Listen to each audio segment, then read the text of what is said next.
Hello guys, Shopee haul tayo. Ano to? Leather gift box package. Ayan. Pang ano to yung lalagyan ng mga regalo o giveaway. Pero leather siya. Ito siya.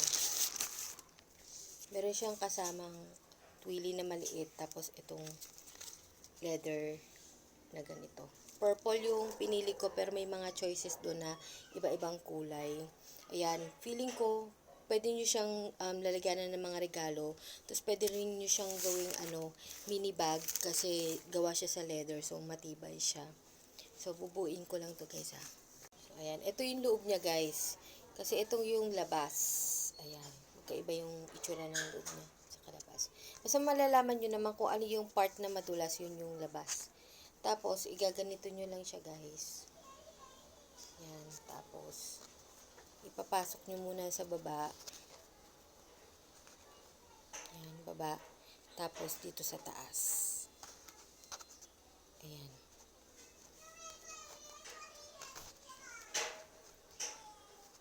Ganyan siya.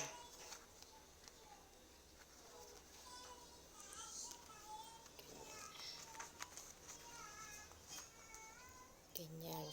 Tapos ganito rin. Papasok nyo muna sa baba.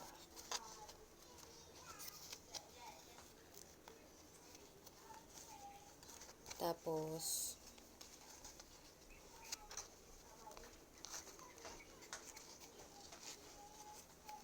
sa taas. Pero mag-insert ako dyan ng video kung nalilito kayo. Ayan.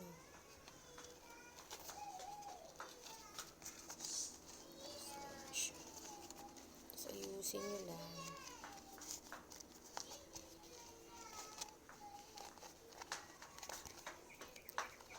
Ayan siya.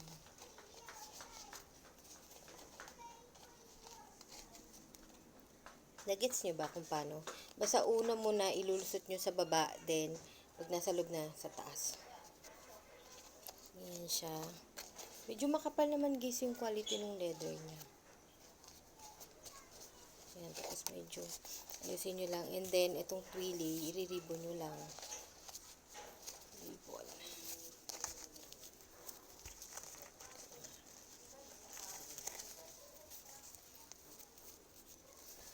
Ribbon lang natin siya ng maganda.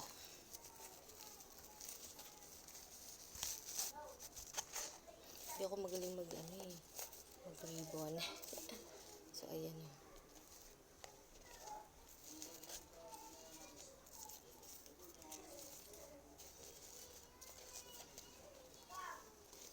Ayan.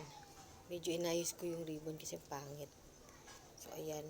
Ang ano lang dito, yung itong part na to medyo na may lukot. Yun lang naman ang ano. Ayan. Ang cute niya. Tapos, lalagyan nyo lang yung item. Pero syempre, dahil ano lang to, mini bag, maliliit na item lang pwede nyo ilagay nyo dito. Pero ang cute niya. So, pwede nyo siyang lagyan ng regalo, giveaway, or gamitin nyo siyang pansarili na kung mahilig kayo magdala ng mga maliliit lang na items, okay to.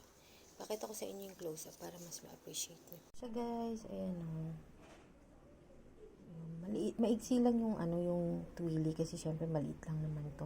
Ang ano nga lang dito, yung twilly kusot. Kaya tuloy hindi masyadong maganda tingnan. Pero ito yung loob niya o. Ayan. Cute o. Yung quality ng leather niya okay naman. Cute. Kakaiba siya. Tapos mura pa. O kahit mumurahin lang yung regalo nyo, pag nilagay nyo dito, magmumukhang mamahalin. So, ayan guys, lalagay ko na lang dyan yung exact price nito, pati yung itsura ng shop niya, pati yung shop link just in case gusto nyo ring i-try bilhin itong product na to. So, yun na lang guys, yun na lang on my next haul. Bushki!